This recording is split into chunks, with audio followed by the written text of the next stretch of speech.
Robert Hayes walked slowly through the crowded auction hall on Station Meridian. The air was thick with dust and the smell of old machinery. He was 53 years old, and his face showed every year of sadness he had carried since his wife Eleanor died 8 months ago. His hands were rough and stained with grease from years of fixing broken things in his small repair shop. He did not want to be here. He had come to the auction only because staying home in his empty apartment was becoming unbearable. The silence there was too heavy. The rooms were too quiet. Every corner reminded him of Eleanor, her favorite chair, the books she left on the table, the coffee cup she had used every morning. So he decided to go out, to do something different, to find any reason to not think about his loss. The auction hall was filled with people. Some were collectors looking for rare items. Others were traders hoping to find something valuable that they could sell for profit. Most were like Robert, ordinary people searching through lots of forgotten things. The items on display were mostly useless. Rusted engines from old transport ships sat next to corroded solar panels. Broken computer systems and damaged machinery filled the shelves. Nobody seemed excited about any of it. Robert moved from lot to lot, not really looking for anything in particular. He was just walking, just existing, just trying to pass the time. Then something made him stop. His heart beat faster. He could not believe what he was seeing. On platform 247 there was a creature. Not a machine. Not a piece of equipment. An actual living, or once living, creature. It was enormous. Its body was covered in scales that were the color of deep crimson, almost like dark red wine. The scales seemed to catch the light and hold it, as if they were drinking the light into themselves. The creature had wings, large and beautiful, folded carefully against its back. Along its body, strange symbols and patterns rippled across the scales like water moving across glass. The patterns glowed faintly, shifting through colors that Robert had never seen before. Robert's breath caught in his throat. He knew what this was. Everyone in the galaxy knew about drakons. They were creatures from ancient history, from stories and legends. They were supposed to be extinct. Dead for 300 years. Nobody had seen a real drakon in modern times. They only existed in history books and old recordings. But here was one. Right in front of him. The auctioneer stood next to the platform looking bored. He did not seem impressed by the creature at all. He checked his data screen and yawned widely. Around Robert, other people were pointing and talking. Some laughed. Some shook their heads. Most simply walked past without much interest. Lot 247, the auctioneer announced in a flat, tired voice. Drakon specimen. Biological asset. Non-functional. Estimated age, indeterminate. Starting bid, 2 credits. 2 credits. That was nothing. That was almost like giving it away for free. Robert knew that 2 credits would not even buy him a decent meal. It was barely worth anything at all. The auctioneer looked around the hall. He waited for someone to bid. Seconds passed. Nobody moved. Nobody raised their hand. Nobody said anything. Going once, the auctioneer said slowly. Robert felt something strange happening inside his chest. He did not know why, but he felt connected to this creature somehow. It was broken. It was unwanted. It was something that everyone else had decided was worthless. He understood that feeling. He felt broken and unwanted too. His wife was gone. His life was empty. He was just going through the days without any real purpose. Going twice, the auctioneer continued. Robert raised his hand. His voice came out quiet and steady, 2 credits. Everyone turned to look at him. The other people in the auction hall stared. Some smiled with pity. Some looked confused. One man near Robert actually laughed out loud. Why would anyone want to buy a dead drakon? Why would anyone waste even 2 credits on something so obviously worthless? Sold, the auctioneer said quickly as if he could not believe his luck. Lot 247 goes to the human in row 7. Robert Hayes had just bought himself a dragon for 2 credits. The other merchants and traders shook their heads as Robert approached the platform. Some muttered jokes about foolish humans throwing away money on nonsense. One old woman told him he should have saved his credits for something useful. But Robert did not listen to any of them. He stood next to the creature and he looked into its face. The drakon's eyes were closed and its body was completely still. It looked like it had been sleeping for a very long time. Robert reached out slowly and touched the creature's scales. They were cold and smooth. He could feel the texture beneath his fingertips. This was real.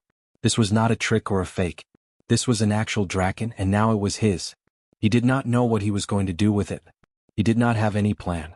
But as he stood there in the auction hall, looking at this broken and forgotten creature, something inside Robert's chest shifted slightly. For the first time in 8 months he felt something besides grief. He felt a small spark of curiosity. He felt a small sense of purpose. He had bought a dragon for 2 credits, and nobody knew yet how much this decision would change everything. Robert drove his old transport truck through the dark streets of Station Meridian. The draken lay in the back, wrapped carefully in soft blankets that he had borrowed from the auction house. He had paid extra credits to have it transported, but the workers looked uncomfortable handling something so rare and strange. Now the creature was in his possession, and he had no idea what to do with it. His repair shop was small and cluttered. Tools hung on every wall. Broken machines waited in corners for Robert to fix them. The shop smelled like oil and metal. It was not the best place to keep a legendary creature, but it was all Robert had. He carefully moved the draken onto a large work table, making sure it was comfortable. Then he sat down on his old chair and stared at it for hours. The creature did not move. Its eyes remained closed. Its chest did not rise and fall with breathing. Robert began to wonder if it was actually dead after all. Maybe the auctioneer had been right. Maybe this was just a body, a preserved corpse, a leftover from some ancient time. On the 3rd day something changed. Robert was making breakfast when he heard a soft sound from the shop. It was like a whisper but also like electricity moving through the air. He ran downstairs quickly, his heart pounding. What he saw made him stop dead in his tracks. The draken's scales were glowing. Patterns of light moved across its body like water rippling across a pond. The colors shifted from blue to green to purple and back again. The light was beautiful and strange. And then, slowly, the creature's eyes opened. They were amber-colored, bright and intelligent. Vertical pupils looked directly at Robert. The creature lifted its head slightly, and more patterns of light flashed across its scales. The light seemed to move with purpose, as if the creature was trying to communicate something. Robert did not understand the language of light, but he felt something. It was like emotions flowing directly into his mind. He felt fear. He felt hunger. He felt confusion. He felt hope. The creature was scared, but it was also aware. It was alive. "Easy," Robert whispered softly, moving closer slowly. "Easy, friend. You are safe now." He did not know if the creature could understand his words. He did not know if it could hear him at all. But he kept speaking in a calm, gentle voice as he approached. The draken's eyes followed him. Its scales glowed brighter. The patterns became more complex and faster. Robert reached out his hand slowly, giving the creature time to pull away if it wanted to. But the draken did not move. Instead, the light from its scales seemed to reach toward Robert's hand. When his skin touched the creature's scales, he felt a surge of feeling, like stepping into a warm current of water. Images flashed through his mind. He saw stars and galaxies. He saw vast cities made of crystal. He saw pain and fear and loss. Then the moment passed. Robert pulled his hand back gently. The creature made a sound almost like a sigh and lowered its head. The patterns of light became slower, softer, less urgent. Over the next week, Robert learned to read the creature's light language. A rapid flashing meant fear or excitement. Slow, gentle waves meant calm or contentment. When the patterns moved in circles, the creature wanted food. When they turned deep red, something hurt. Robert named the creature Ember, because the light that moved across her scales looked like fire dancing. She was starving. Her bones were too visible beneath her scales. Her wings looked paper-thin and fragile. Robert used the nutrients he kept in storage for broken machines.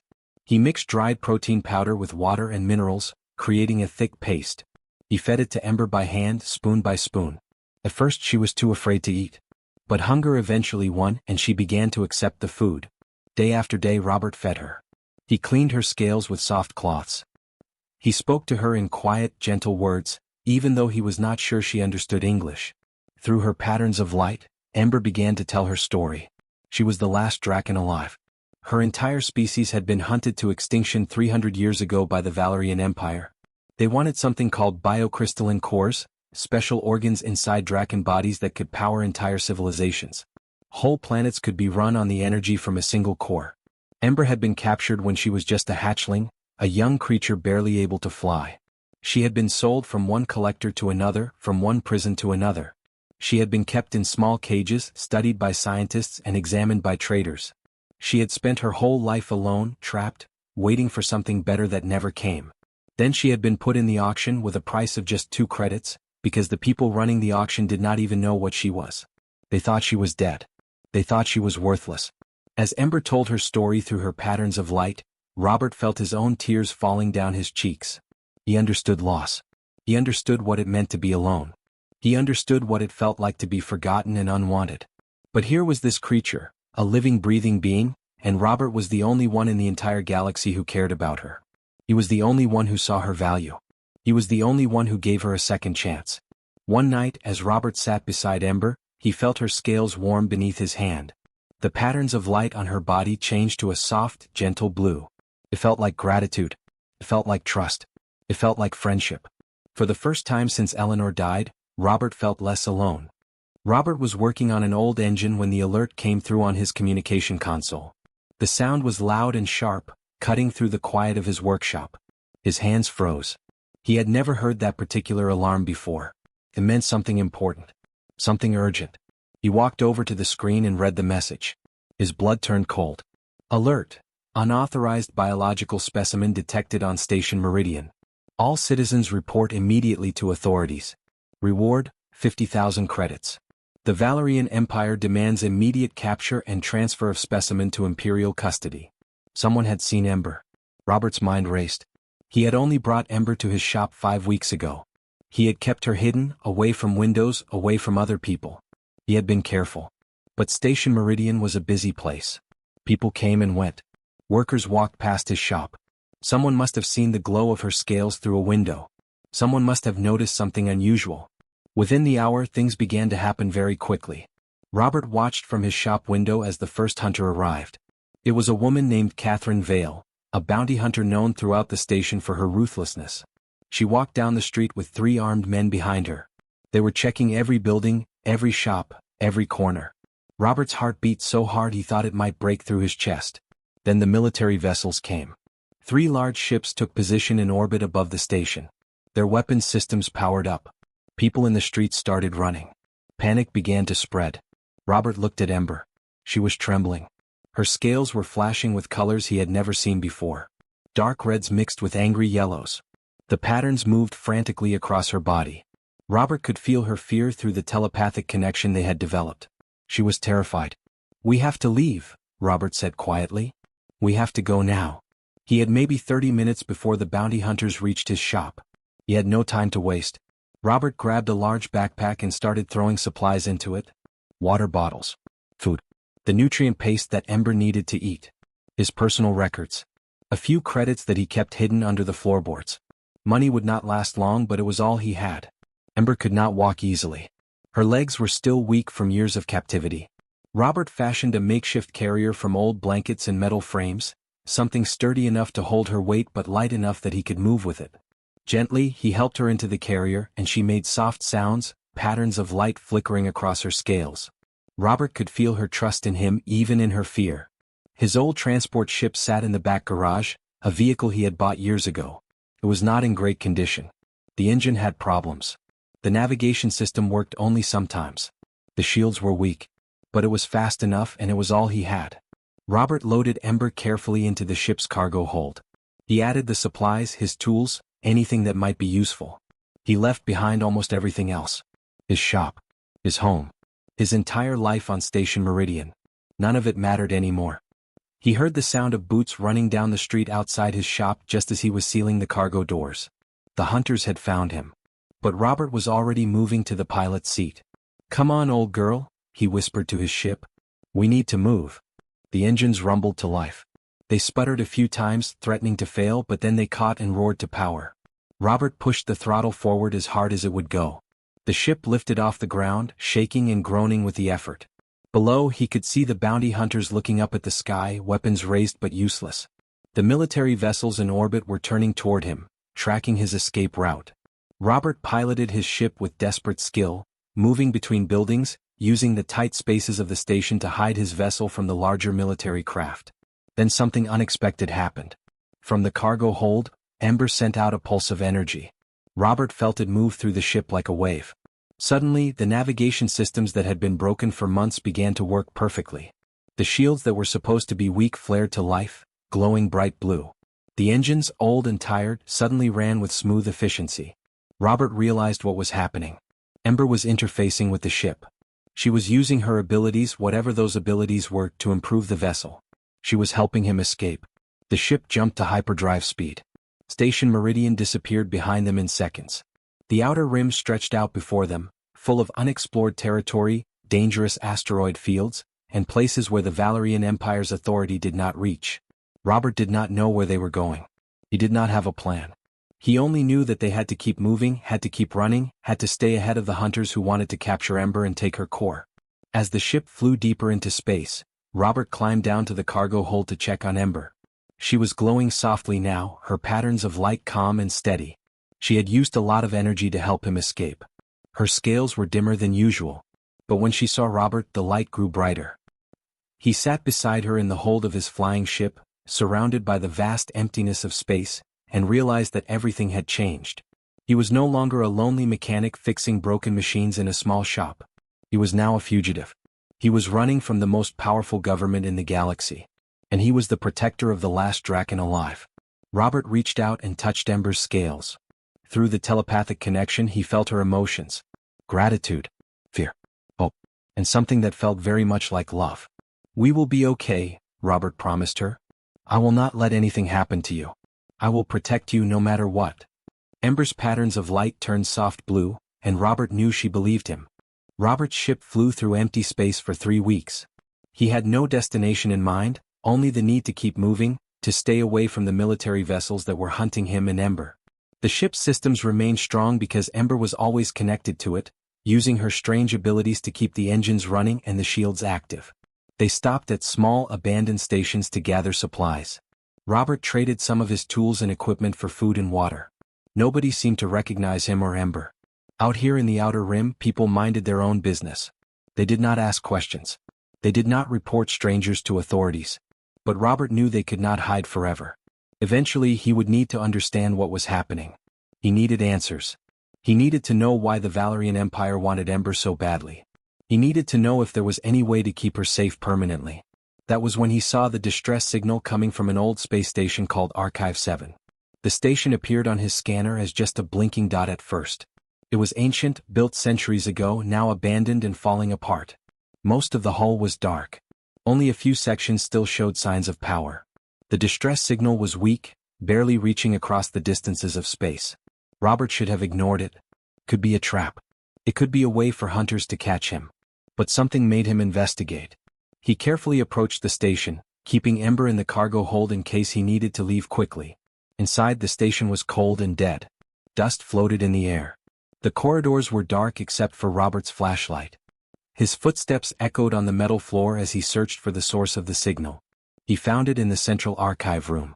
The room was filled with ancient data terminals, old computers, and storage devices that had not been used in centuries. They covered every wall.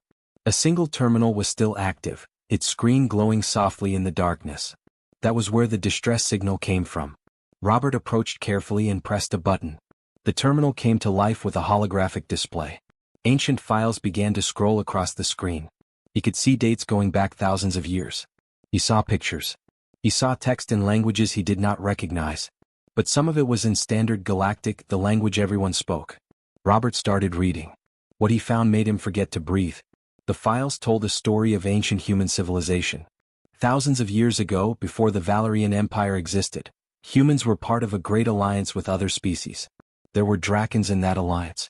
Intelligent, powerful beings who could work with technology in ways no other species could. Humans and Drakens fought together against tyranny. They built great cities together.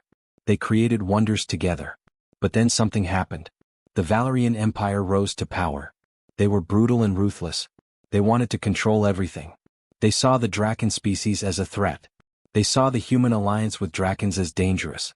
So the Valerian Empire declared war. The battle was long and terrible. Millions died. The Drakens fought fiercely to protect their allies, but the Valerian Empire had superior numbers and superior weapons. Eventually the alliance was destroyed. The Draken species was hunted almost to extinction. Humans were enslaved or scattered across the galaxy. The great friendship between humans and Drakens was forgotten. And the Valerian Empire made sure everyone forgot it. The history books were rewritten. The old records were destroyed. People were told that Drakens never existed, that they were only myths and legends. Humans were told they had always served the Valerian Empire. The truth was buried under thousands of years of lies. Robert felt tears on his face as he read. He thought about Ember, about her suffering, about her loneliness. And he understood that none of it was her fault. She was being punished for something her ancestors did thousands of years ago. She was being hunted because of ancient history that most people did not even know was real. He spent hours in the archive copying files onto data chips, storing as much of the truth as he could carry. Then he made his way back to his ship. Ember was waiting in the cargo hold. Her scales glowed softly when she sensed Robert's return. But the glow changed when Robert showed her the files. He connected the data chips to the ship's main computer and displayed the ancient records on every screen he could access. Images flooded across the displays. Pictures of Drakons and humans standing together. Records of battles fought side by side. Documents of a friendship that had been destroyed. Robert felt Ember's emotions flow through their telepathic connection. She felt overwhelmed. She felt pain. She felt grief for all the years her species had suffered. But she also felt something else. She felt recognition. She felt hope. Through her patterns of light, Ember sent Robert images and feelings. She showed him that the story was real. She showed him that her ancestors had indeed fought with humans. She showed him that the friendship had been genuine and powerful. "This changes everything," Robert said aloud.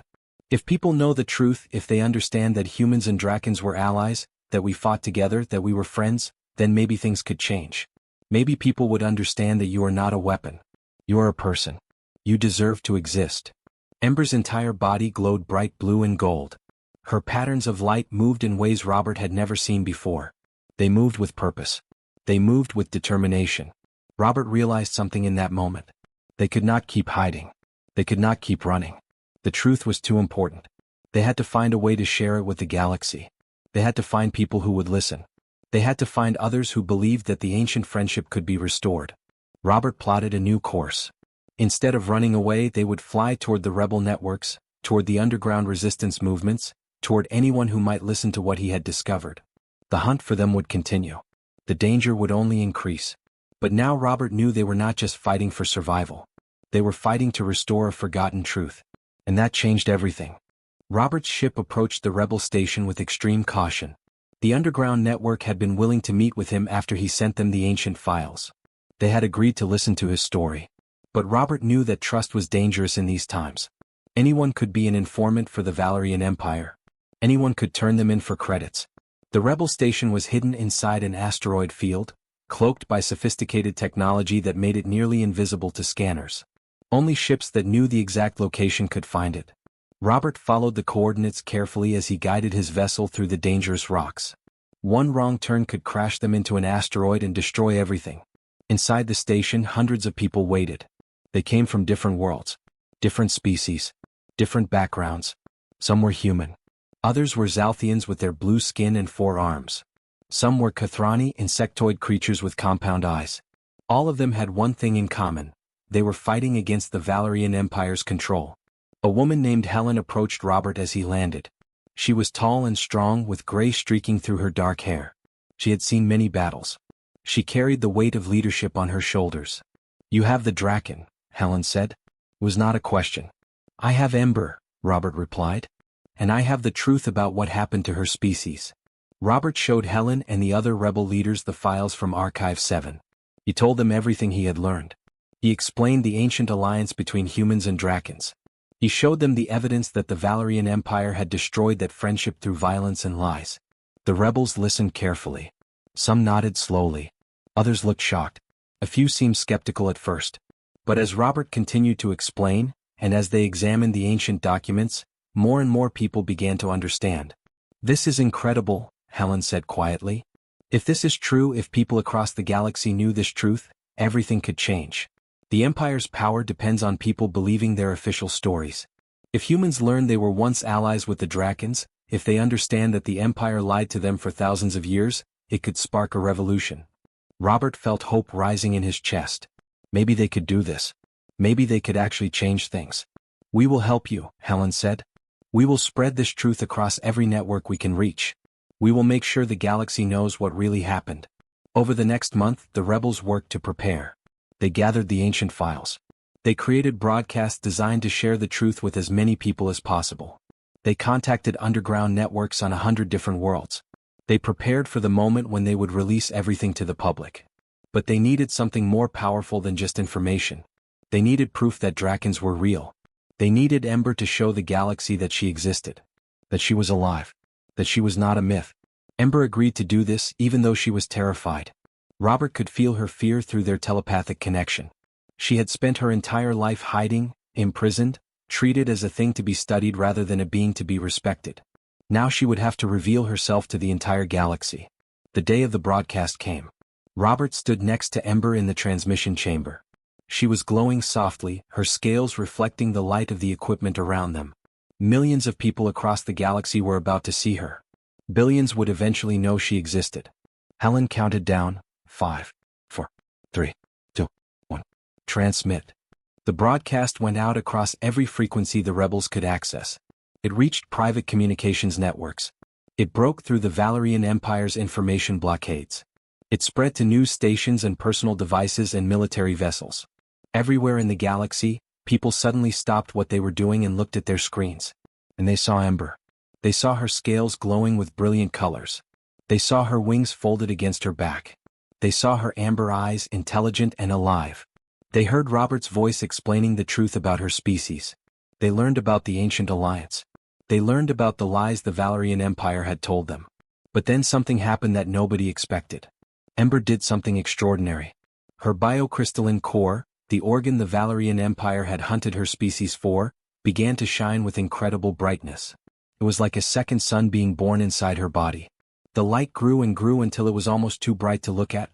But the light was not destructive. It was beautiful. It was alive with information and energy and power.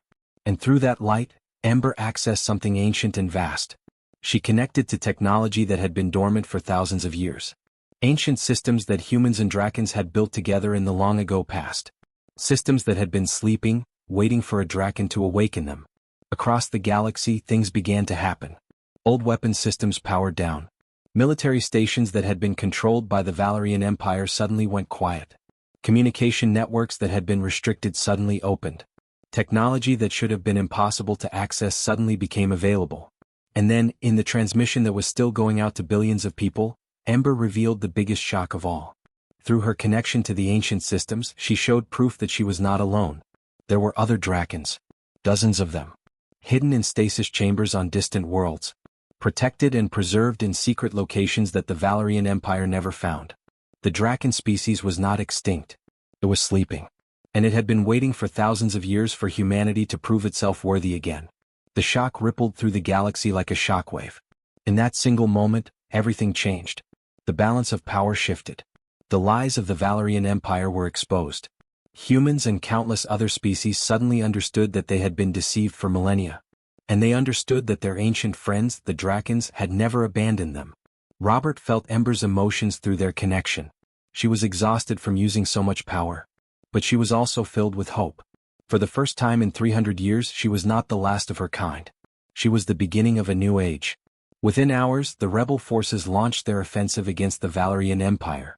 Within days, worlds began to rise up and reject the Empire's control. Within weeks, a new galactic alliance began to form. A widowed mechanic and a broken creature bought for 2 credits had somehow managed to change the course of history. Robert looked at Ember and smiled. Eleanor would have been proud of him. "We did it," he whispered. "We actually did it." Ember's scales glowed a soft, peaceful blue. Through their connection, Robert felt her contentment. They had found each other in the darkness. And together they had brought light back to the galaxy.